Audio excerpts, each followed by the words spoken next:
TED Talks, brought to you by Erbs and Gerbs. Go online and check out their delightful sandwich menus and soups. Order yourself something today. Welcome back to another Twins Talk, TED Talks Twins. Ted Schwerzler here from Twins Daily at TL Schwerzler on Twitter.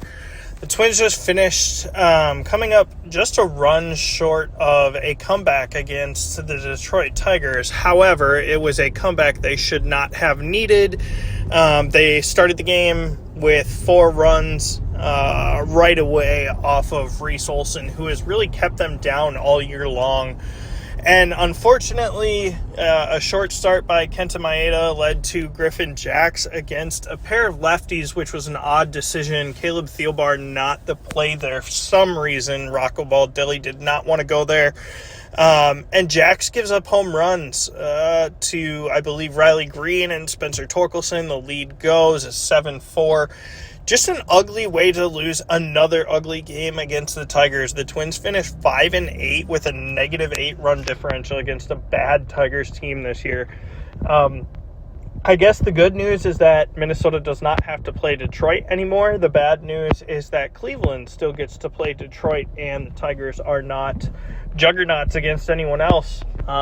Minnesota welcomes the Pirates this weekend. Of note, the Twins shuffled their pitching rotation with Pablo Lopez leading that series off, going to Sonny Gray, and then Dallas Keuchel will make a third start for Minnesota. Hopefully can fare a bit better than he did in Philly. Over the past week, Royce Lewis returned to the Twins lineup for that 2-game series against the Tigers, and he was immediately one of their best players. Both he and Edward Julian on Wednesday combined to go 7 for 9. Matthew Wallner's big grand slam in Game 1 of the Tigers series was a lot of fun. His first grand slam of his career. I guess his major league career. Just finished shy of another walk-off on Wednesday against the Tigers, but that one wouldn't go.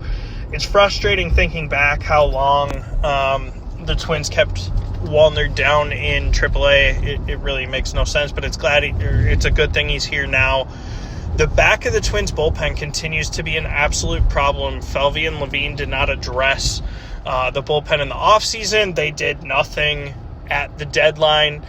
It's an unfortunate thing to continue seeing either Joan Duran or Griffin Jax outside of today or Caleb Thielbar have to get all of the outs in relief, or there's just not options. Jordan Balazovic did look okay today, but he's been shaky at times. Josh Winder looks unusable. And anytime Cole Sands comes in, it's either a changing of the moon or the most mop-up instance possible.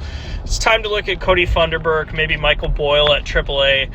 I don't know what the Twins are going to do in those spots during the playoffs. I don't know if they're going to push, maybe Ober or Ryan into those roles. If they can make it, they'll only need, obviously, 3 starters or so. But finding some relief help in St. Paul has to happen. We have not heard any news, which is not a good thing, on Alex Kirilloff. He did get a cortisone shot in his shoulder, but has basically been MIA since. He's past the 10 days at this point, and doesn't appear to be returning anytime soon. So that's not a great thing for the usage of Joey Gallo or the roster. Rocco Baldelli did say on Tuesday that it looks like Byron Buxton probably won't be back till September at the earliest, and he's probably not going to play center field at this point, having not yet. So the Twins will have some flexibility in the DH spot until Buxton does return. However, that could throw a wrench into postseason lineup things.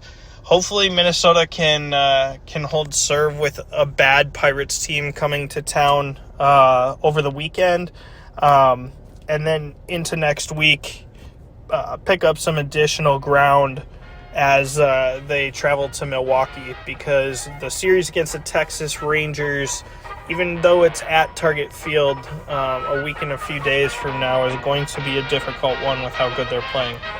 We will catch up next week.